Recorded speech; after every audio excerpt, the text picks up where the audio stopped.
Connecticut's #1 local news. This is Channel 3 Eyewitness News. Good morning, everyone, and thanks for joining us. I'm Nicole, Nalepa, and here are some of your top stories on this Friday, January 21st. Starting next month, state employees will no longer be required to get vaccinated against the COVID virus. We're also learning that they won't even have to prove that they've tested negative for the virus. Channel 3 Eyewitness News reporter Audrey Russo has a story. We're going to let that expire as we get to the 15th. Governor Ned Lamont imagining a state after his emergency pandemic powers expire in February. Lamont is asking the legislature to convert most of his 11 executive orders into law. The one he's willing to let go, the COVID-19 vaccine mandate and weekly testing for state employees.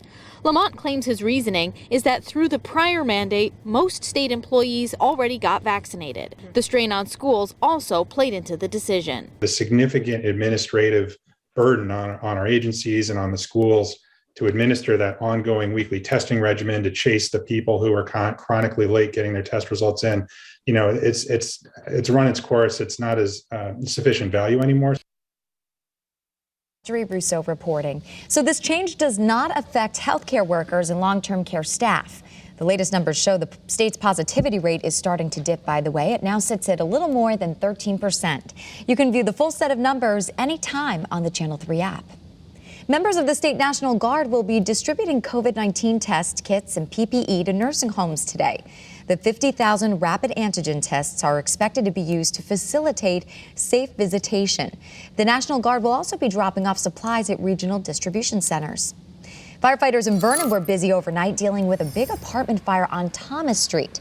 The flames broke out just after midnight, and crews were there on the scene for 4 hours. No word on any injuries at this time, and we know the fire officials are still trying to figure out what exactly sparked those flames.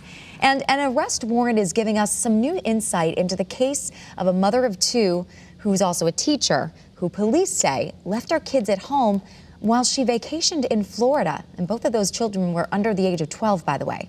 Police arrested Waterbury teacher Carrie Lynn Kaviaska over the weekend in Waterford.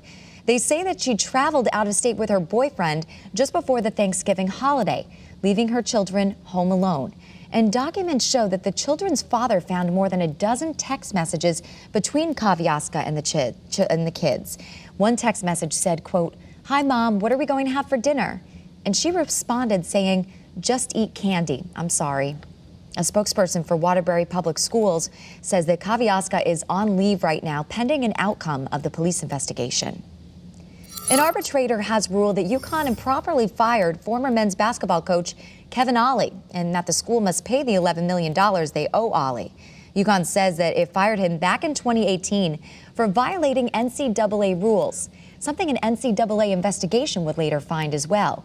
The arbitrator ruled that UConn, quote, violated the collective bargaining agreement when it terminated Kevin Ollie without just cause, unquote. Ollie coached UConn from 2012 to 2018 and led the Huskies to a national championship in 2014. 7:03. Hi, everybody. Good morning. We've got a wind chill advisory in effect for northern Litchfield County, and it rightfully so. 10 degrees below zero is one of the wind chills I saw a little earlier.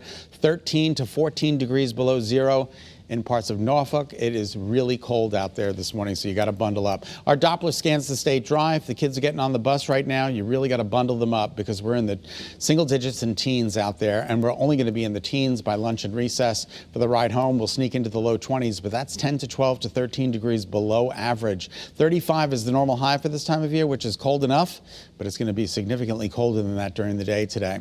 There's 11 degrees at Hartford right now with a wind to the north-northeast at 13. Oh, that's brutal. Middletown, good morning to you. Beautiful sunrise this morning in Old Saybrook. Look at that picture-perfect scene, but it is cold out there, and you can see that wind bouncing around on our New Haven iCam. 14 degrees with a wind to the north at 13.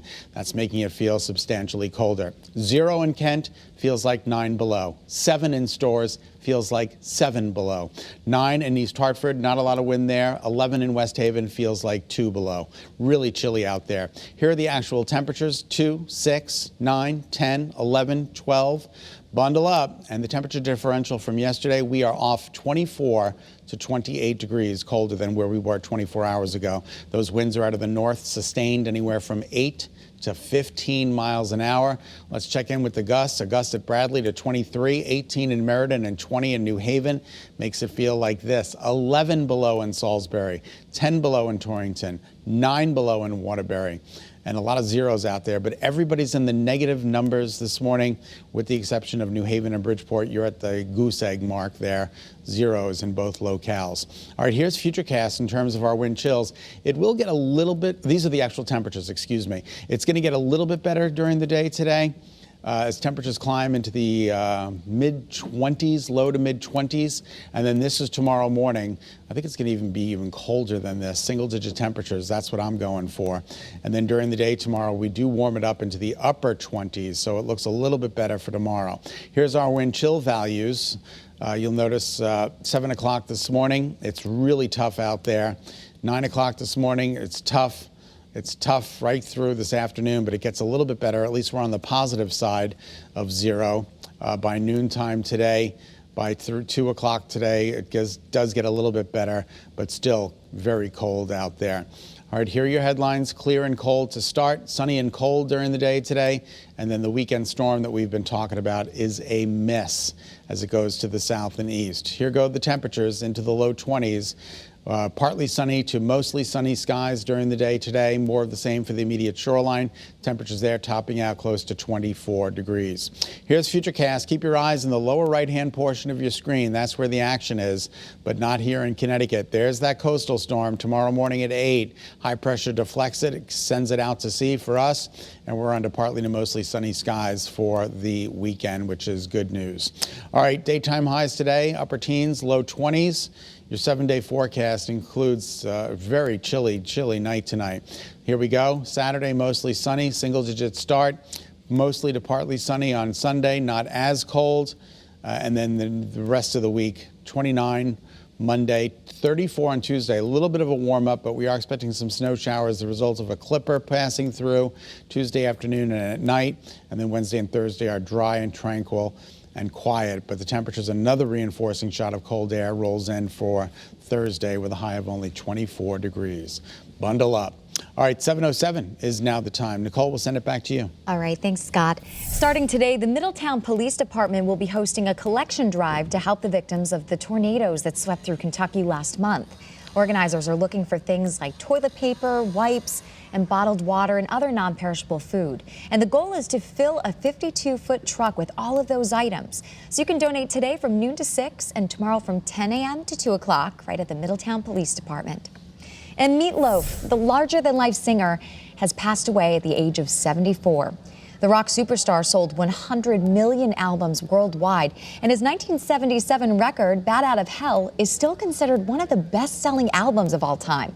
Meat Loaf also had a streak in Hollywood, appearing in movies such as Fight Club, Focus, The Rocky Horror Picture Show, and Wayne's World.